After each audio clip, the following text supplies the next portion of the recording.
La sirène.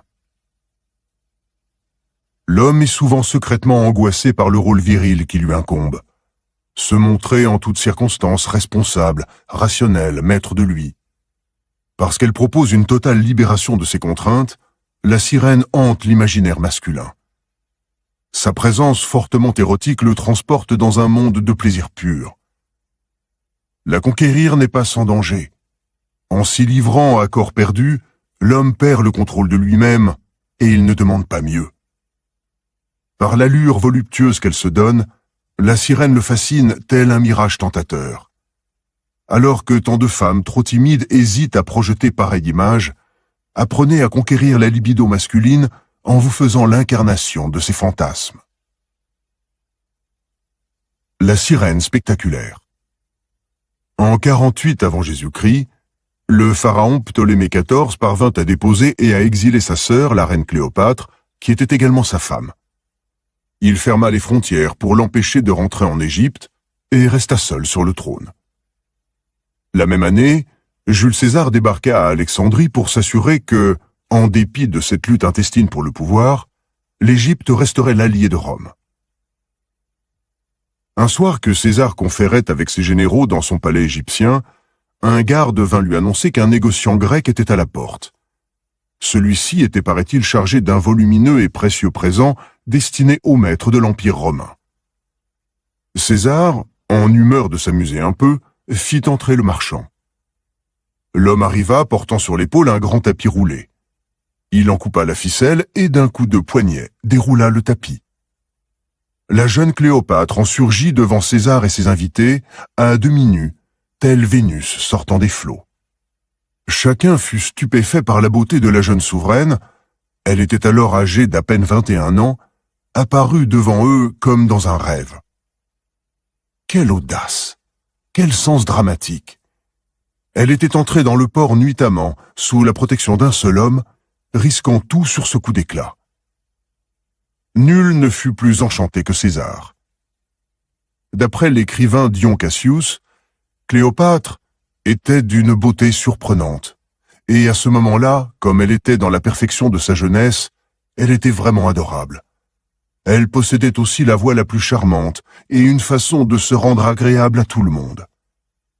Elle était agréable à voir et à écouter, avec la force de subjuguer chacun, même un homme repu d'amour qui n'était plus de première jeunesse. C'est pourquoi elle pensa qu'elle était dans son rôle en rencontrant César, et elle comptait sur sa beauté pour faire valoir ses réclamations au trône. Le soir même, Cléopâtre devenait la maîtresse de César. On disait de lui qu'il était l'homme de toutes les femmes. C'était sa façon de se délasser de ses harassantes campagnes. Mais il se débarrassait rapidement d'elles, l'une après l'autre, pour se consacrer à ce qui le passionnait. Les intrigues politiques, les défis de la guerre et Rome, ce théâtre. César avait vu nombre de femmes faire n'importe quoi pour le garder. Pourtant, rien ne l'avait préparé à quelqu'un comme Cléopâtre. Tel soir, elle lui faisait miroiter qu'ils pourraient ensemble restaurer la gloire d'Alexandre le Grand et régner sur le monde comme des dieux. Le lendemain, elle lui montait tout un spectacle, vêtue comme la déesse Isis au milieu des fastes de sa cour. Cléopâtre fit donner pour César les fêtes les plus orgiaques, où elle incarnait en personne l'exotisme égyptien. Avec cette femme, la vie du conquérant était un jeu continuel, aussi exigeant que l'art de la guerre, car à l'instant même où il se sentait le maître, elle se fâchait brusquement, devenait de glace, et il fallait qu'il s'évertue à recouvrer ses faveurs. Les semaines passèrent. César congédia toutes les rivales de Cléopâtre et trouva des excuses pour rester en Égypte. Elle alla jusqu'à l'entraîner, à grands frais, dans une extraordinaire descente du Nil à bord d'un bateau d'une splendeur inouïe, dominant le fleuve de 18 mètres, agrémenté d'un jardin à plusieurs terrasses et d'un temple à colonnes en l'honneur de Dionysos. César découvrit ainsi les pyramides. Et pendant qu'il prolongeait son séjour en Égypte, loin du centre du pouvoir à Rome, toutes sortes de désordres se répandirent à travers l'Empire. César fut assassiné en 44 avant Jésus-Christ. Après sa mort, se constitua un triumvirat autour de Marc-Antoine, soldat de grande valeur, mais aussi jouisseur et amateur de spectacle. Il se prenait pour une sorte de Bacchus. Quelques années plus tard, alors qu'il était en Asie mineure, Cléopâtre l'invita à la rejoindre à Tarse. Là, après l'avoir fait longuement attendre, elle se découvrit à lui d'une manière qui le frappa autant que son prédécesseur César. Elle fit son apparition à bord d'une somptueuse embarcation dorée à voile violette, naviguant sur les eaux du Cydnos. Les rameurs étaient accompagnés par une musique quasi céleste. L'équipage du navire était une nuée de belles jeunes filles costumées en nymphes et en personnages mythologiques. Cléopâtre elle-même, vêtue en Aphrodite, trônait sur le pont, éventée par de petits cupidons, tandis que la foule scandait son nom avec ferveur. Comme toutes les victimes de la reine égyptienne, Marc-Antoine était partagé. Les plaisirs exotiques qu'elle lui offrait étaient presque irrésistibles, mais il voulait également la dompter. En battant à son propre jeu cette fière et illustre reine, il prouverait sa valeur. Il décida donc de rester en Égypte, et, comme César, tomba progressivement sous l'emprise de Cléopâtre. Elle encourageait tous ses vices, lui prodiguant jeux, orgies, rituels élaborés, spectacles somptueux. Pour le faire rentrer à Rome, Octave, autre membre du triumvirat, lui offrit d'épouser sa propre sœur, Octavie, l'une des plus belles femmes de Rome. Connue pour sa bonté et sa vertu, elle saurait certainement garder Antoine de la putain égyptienne. Les nouveaux mariés connurent une période de bonheur, mais Antoine ne parvenait pas à oublier Cléopâtre, et 3 ans plus tard, il retourna vers elle. Et cette fois pour de bon. Réellement devenu son esclave, il lui accorda des pouvoirs immenses, adopta le vêtement et les mœurs des Égyptiens, et finit par renoncer au mode de vie romain. Nous ne possédons aujourd'hui qu'un seul portrait de Cléopâtre, un profil indistinct sur l'avers d'une pièce de monnaie. En revanche, nous disposons de nombreux portraits écrits. Elle avait un long visage étroit et un nez un peu pointu. Le plus frappant chez elle, c'étaient ses yeux, immenses. Toutefois, son pouvoir de séduction ne résidait pas tant dans son physique. Maintes femmes d'Alexandrie étaient, dit-on, d'une plus grande beauté qu'elle. Son talent le plus éminent, c'était de savoir distraire un homme.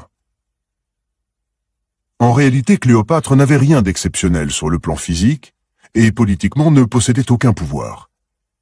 Pourtant, ni César ni Antoine, pour courageux et intelligents qu'ils fussent, ne s'en aperçurent. Ils ne virent qu'une femme se métamorphosant sans cesse sous leurs propres yeux, un spectacle à elle toute seule. Elle changeait d'un jour à l'autre de tenue et de maquillage, mais sans se départir d'une majesté presque divine. Sa voix, tous les auteurs s'accordent sur ce point, avait des inflexions grisantes. Ses mots avaient beau être banals, elle les prononçait d'une façon si exquise que ses auditeurs gardaient en mémoire non ce qu'elle avait dit, mais la façon dont elle l'avait dit. Cléopâtre renouvelait constamment le spectacle. Hommages, mise en scène de fausses batailles, expéditions, orgies costumées. Tout avec elle était spectaculaire et réalisé avec une indomptable énergie. Quand on posait enfin la tête sur l'oreiller à côté d'elle, on avait l'esprit plein d'images et de rêves. Et à l'instant précis où l'on croyait tenir cette femme aussi insaisissable que grandiose, elle prenait soudain de la distance et se fâchait pour que nul n'ignore que c'était elle qui commandait. On ne pouvait posséder Cléopâtre, seulement lui rendre un culte. Ainsi, cette exilée, promise à une mort prématurée, renversa-t-elle complètement la situation et régna-t-elle sur l'Égypte pendant près de 20 ans. L'exemple de Cléopâtre nous enseigne que ce n'est pas la beauté qui fait la sirène, mais le sens théâtral grâce auquel elle sait incarner les fantasmes masculins. L'homme se lasse de n'importe quelle femme, aussi belle qu'elle soit. Il aspire à des plaisirs différents et à l'aventure. Tout ce dont une femme a besoin pour renverser la situation en sa faveur est de créer l'illusion de cette variété, de cette aventure.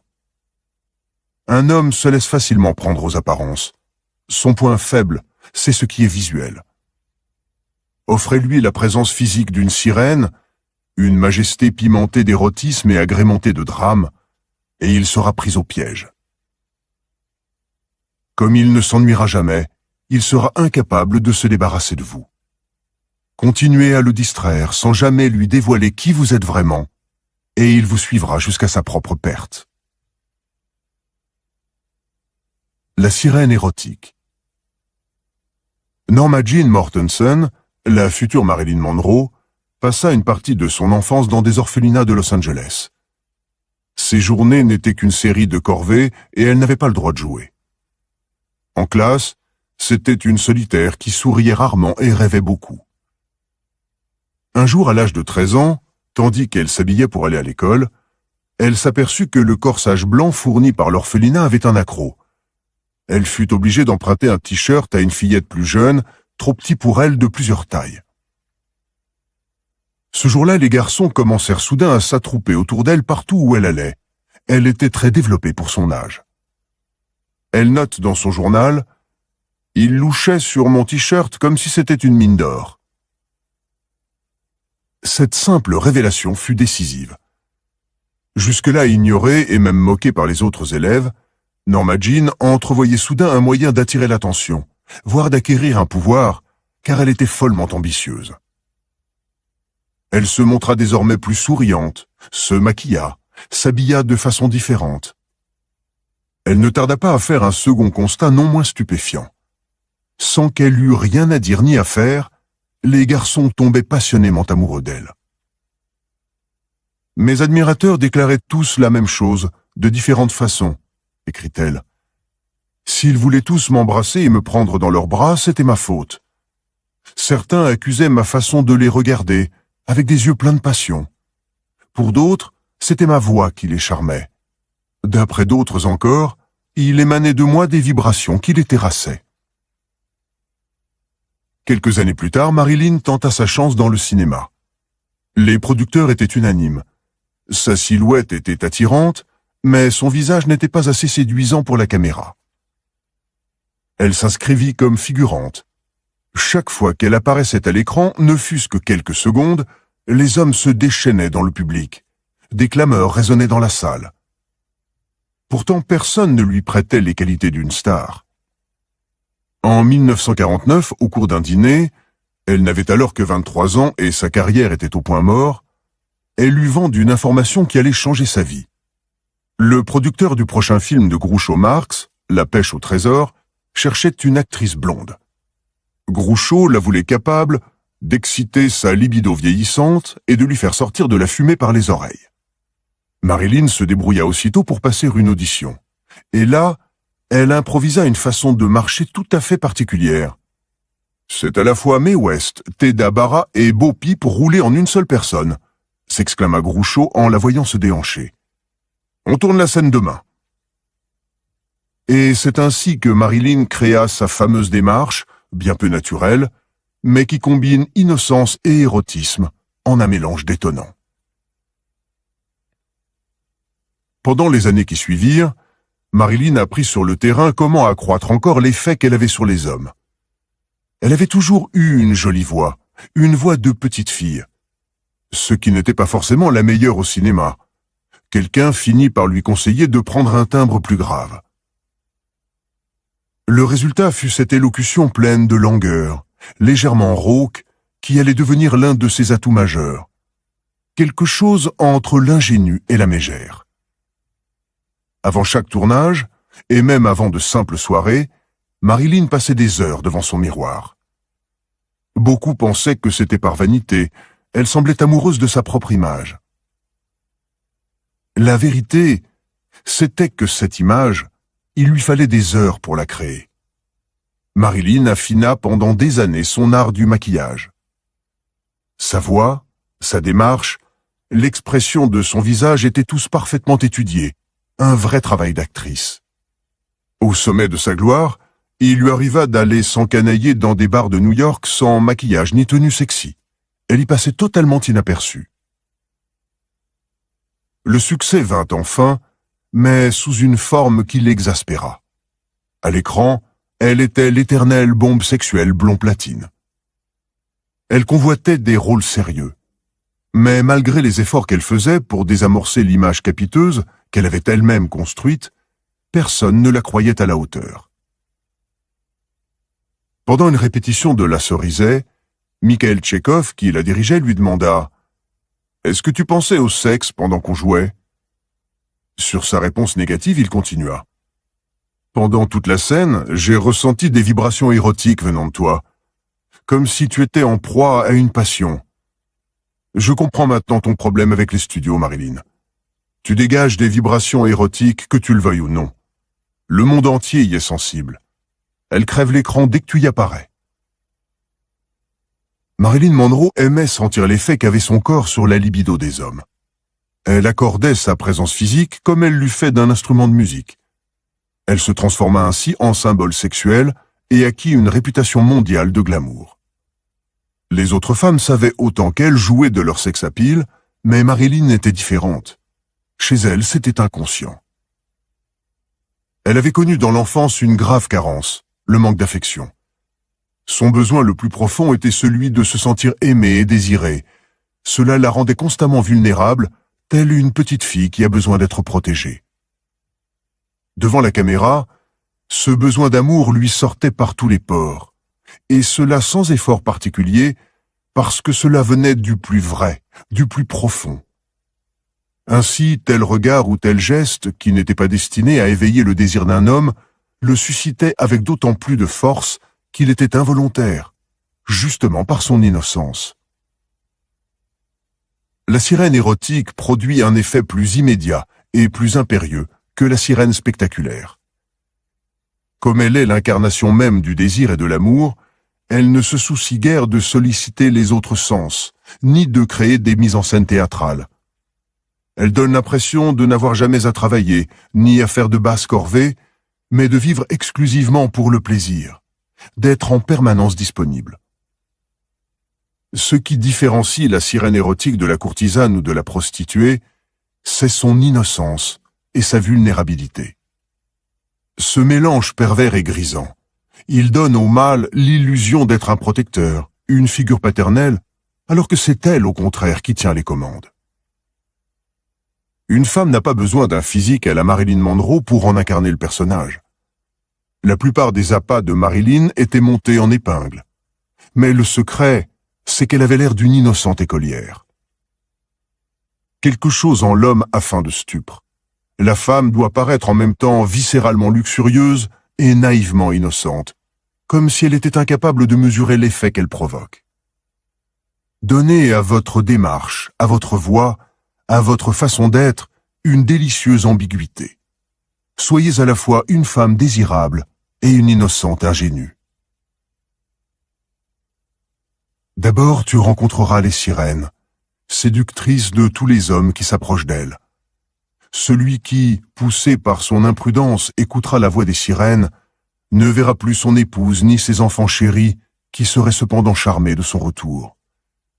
Les sirènes couchées dans une prairie captiveront ce guerrier de leurs voix harmonieuses. Autour d'elles sont les ossements et les chairs desséchées des victimes qu'elles ont fait périr.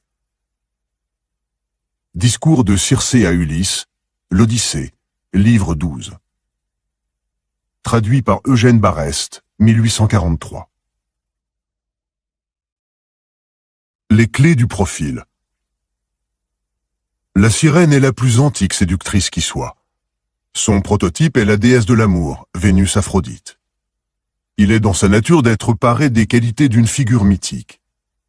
Mais n'imaginez pas qu'elle appartienne au passé, qu'il soit légendaire ou historique. Elle incarne un puissant idéal masculin. La femme voluptueuse et superbe, d'une absolue confiance en soi, invitant à une infinité de plaisirs agrémentés d'un soupçon de risque. Ce rêve ne peut que faire vibrer l'imagination masculine dans un monde qui, plus que jamais, réfrène ses pulsions agressives en sécurisant tout. Jamais aussi peu d'occasions n'ont été offertes de frôler le danger.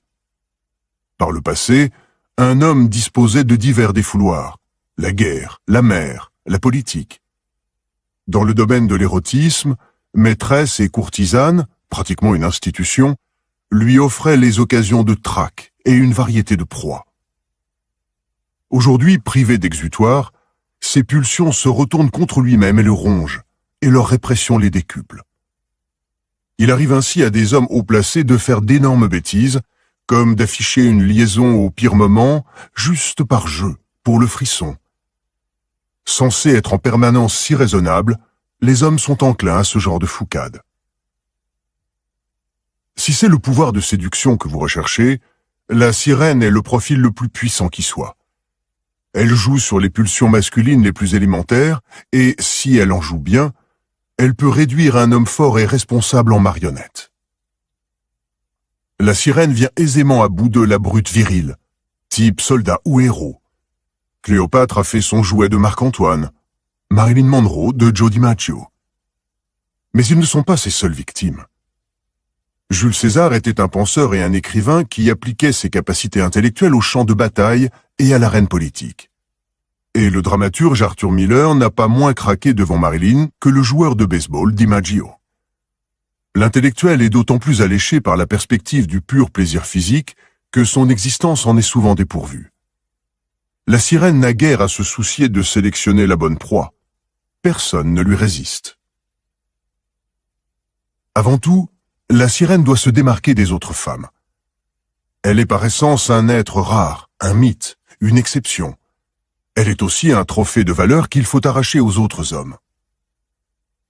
Cléopâtre a affirmé sa différence par son sens de la mise en scène. L'impératrice Joséphine, elle, était d'une extrême lascivité, touchant à la longueur. Marilyn Monroe jouait les ingénues. Le physique est un atout précieux, car les sirènes sont avant tout merveilleuses à contempler. Une féminité teintée d'érotisme poussée jusqu'à la caricature vous mettra résolument à part. Rarissimes étant les femmes qui ont assez de confiance en elles-mêmes pour oser projeter pareille image. Son style personnel une fois affirmé, la sirène doit savoir déployer deux autres talents essentiels. Susciter une cour si fiévreuse que le soupirant perd toute maîtrise de lui-même, et la pimenter d'une once de danger. Ce frisson est étonnamment séduisant. Il n'est pas très compliqué d'amener un homme à vous faire la cour. Il suffit d'une présence fortement érotique. Mais évitez de ressembler à une courtisane ou à une prostituée, car les hommes s'en désintéressent vite. Montrez-vous plutôt distante et insaisissable, un rêve devenu réalité. Les grandes sirènes de la Renaissance, telles Tullia d'Aragon, se calquaient sur la mode de l'époque, les déesses grecques.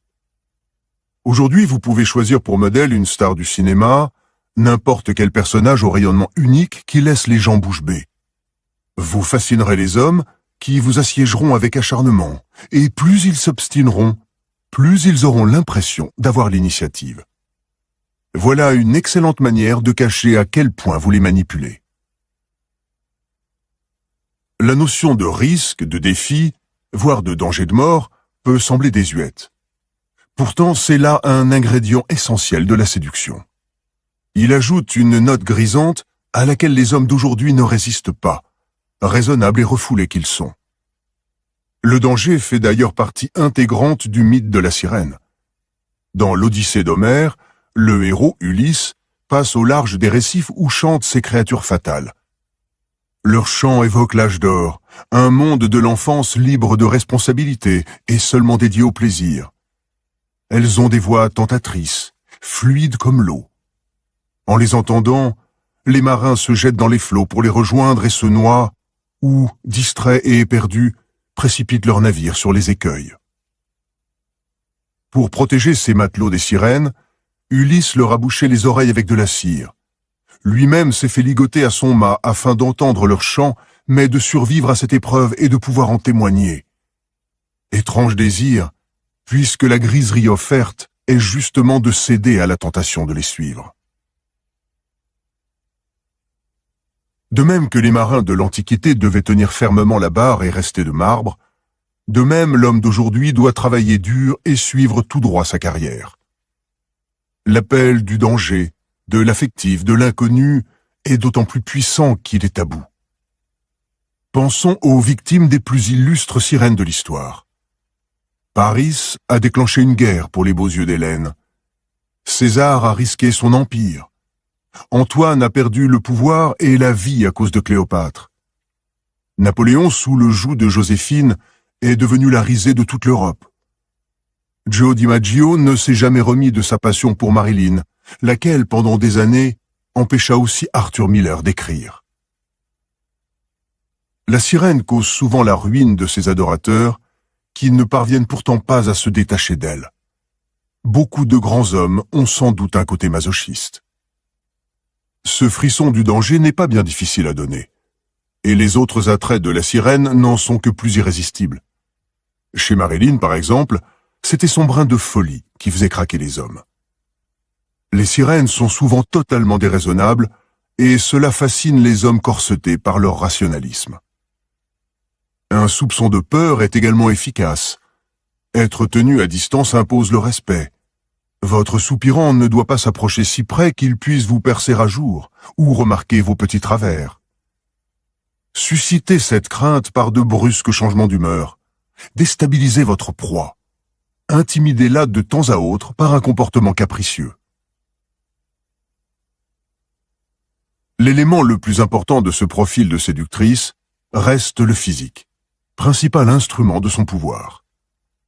Le parfum, une féminité souveraine mise en valeur par le maquillage et une toilette éblouissante ont d'autant plus d'effet sur les hommes qu'elles n'ont pas de signification. Leur immédiateté court-circuite les processus rationnels, comme fait le leurre chez le gibier ou les mouvements de la muleta chez le taureau. On s'imagine souvent qu'une sirène doit être dotée d'une beauté exceptionnelle, celle du visage surtout. C'est faux. Un visage sculptural crée une impression de froideur et de distance. D'ailleurs, ni Cléopâtre ni Marilyn, les deux plus fameuses sirènes de l'histoire, n'étaient exceptionnellement belles. Un sourire, un regard aguicheur sont infiniment séduisants, certes, mais ils ne doivent pas avoir plus d'impact que l'allure générale. Ils sont trop directs, trop évidents. La sirène doit éveiller un désir total, et pour cela, la meilleure stratégie est de distraire et d'aguicher à la fois. Et cette capacité tient non pas à une seule qualité, mais à un ensemble de qualités combinées. La voix. C'est la première de ces qualités stratégiquement essentielles. La voix est centrale dans le mythe des sirènes. Elle crée une présence animale et possède un immense pouvoir de séduction.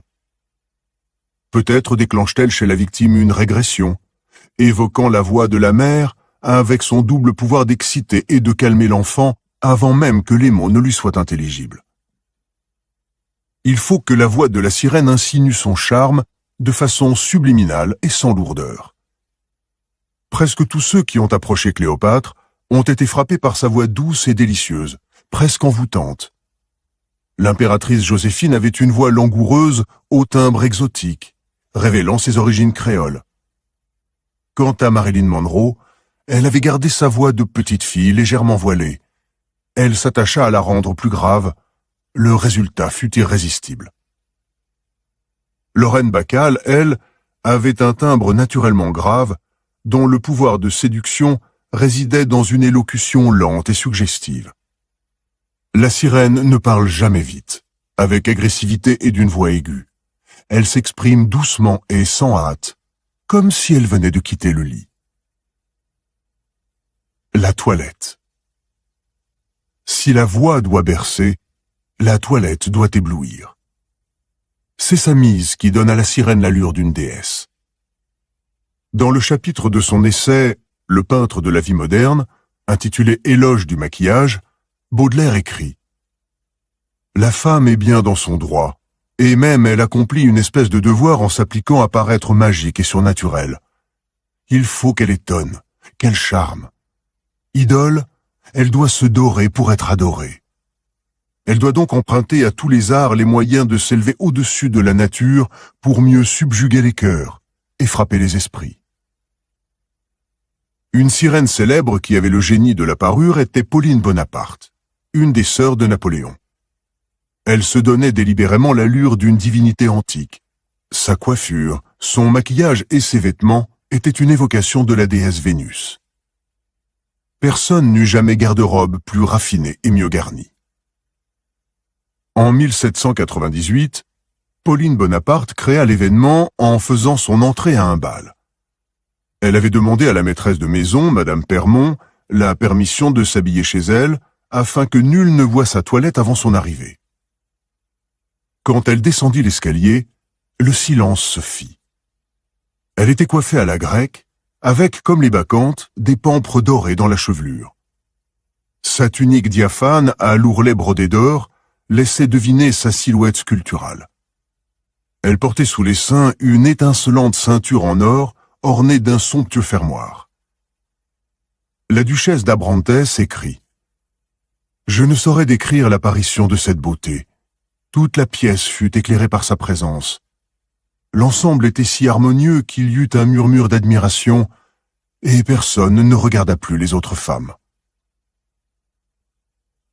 En bref, il ne faut pas seulement éblouir, mais aussi conserver l'harmonie de l'ensemble, que nul élément particulier ne monopolise l'attention. Votre présence doit être magnétique, grandiose, l'incarnation d'un rêve. La fonction de la parure est d'attirer l'attention et de subjuguer. Chez la sirène, le vêtement peut aussi souligner l'érotisme, de façon éventuellement provocante, mais plus souvent suggestive, discrète, pour ne pas paraître manipulatrice. Un corps subtilement dénudé ne se révélera qu'en partie, mais une partie qui excite et stimule l'imagination. Marguerite de Valois, la scandaleuse reine Margot, fille de Catherine de Médicis, fut à la fin du XVIe siècle l'une des premières à porter des robes décolletées, pour la bonne raison qu'elle avait la plus belle poitrine du royaume. Quant à Joséphine Bonaparte, elle montrait surtout ses bras, toujours nus. Le maintien. 5 siècles avant notre ère, un roi de Chine du nom de Gujian choisit parmi les plus belles femmes de son royaume la courtisane Shise, afin de réduire à merci son rival Fujai, roi de Wu. À cet effet, il fit enseigner à la jeune femme tous les arts de la séduction. Le plus important était la gestuelle, qui devait être d'une grâce suggestive. Shise apprit à s'avancer, vêtue de ses atours, comme si elle effleurait à peine le sol. Quand elle déploya enfin toutes ses grâces devant lui, Fujai fut vite conquis. Nul n'avait jamais vu une femme marcher ni se mouvoir de la sorte. Obsédé par sa présence frémissante, par ses façons et son air compassé, Fujai devint tellement la proie de sa passion qu'il laissa démembrer son royaume. Gujian l'envahit et le conquit sans combat. La sirène évolue gracieusement, sans hâte. Comme sa voix, ses gestes et son maintien suggèrent plus qu'ils ne montrent, suscitant subtilement le désir. Votre attitude doit être un peu alanguie, comme si vous aviez tout le temps du monde pour vous consacrer à l'amour et au plaisir. Vos gestes doivent demeurer ambigus, à la fois candides et érotiques. Tout ce qui ne saurait être compris au premier regard possède un puissant pouvoir de séduction.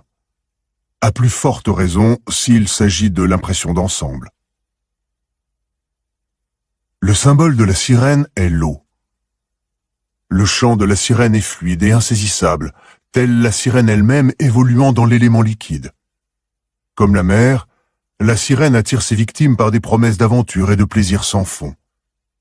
Oublieux du passé et de l'avenir, les hommes se jettent à sa suite dans les flots pour s'y noyer. Les dangers. Aussi libérées que soient les mentalités de son époque, nulle femme ne peut afficher un goût exclusif du plaisir sans que sa réputation en pâtisse. Quels que soient ses efforts pour s'en distancier, la réputation de la sirène est toujours entachée de l'opprobre accompagnant la femme facile. Les Romains détestaient Cléopâtre qu'ils traitaient de putain égyptienne.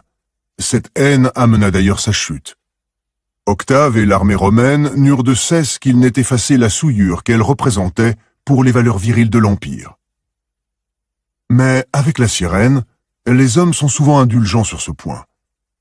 Le vrai danger est plutôt l'envie jalouse qu'elle suscite chez les autres femmes. La haine des Romains pour Cléopâtre était imputable en grande partie à la rancune des sévères matrones de la capitale. En jouant à fond la carte de l'innocence, en apparaissant comme la victime du désir masculin, la sirène parviendra à émousser quelque peu l'acrimonie de ses rivales. Mais il n'y a pas de vrai remède. Son pouvoir provient de l'effet qu'elle a sur les hommes. Quant à la jalousie des autres femmes, elle n'a d'autre choix que de s'en accommoder ou de l'ignorer. En conclusion, la fascination qui s'attache à la sirène peut s'avérer exaspérante, voire pire. Parfois, elle lui pèse. Elle préférerait faire l'objet d'une attention sans connotation sexuelle. Et puis, hélas, l'attrait physique n'a qu'un temps. Certes, le rayonnement de la sirène n'est pas exclusivement lié à la beauté de son visage et de son corps, il est dû à son charme. Toutefois, passé un certain âge, ce charme agit de moins en moins. Ce sont là ces deux facteurs qui ont entraîné le suicide de Marilyn Monroe. Il faut avoir le génie et la personnalité d'une Madame de Pompadour, la maîtresse de Louis XV, pour se métamorphoser en vieille dame pleine d'esprit dont la séduction ne doit plus grand-chose au physique. Cléopâtre était dotée de ce type d'intelligence, et si elle avait vécu plus longtemps, elle serait restée de longues années une redoutable séductrice. La sirène doit préparer ses vieux jours en pratiquant de bonne heure des formes de coquetterie plus psychologiques que physiques, afin de conserver son pouvoir lorsque sa beauté se sera fanée.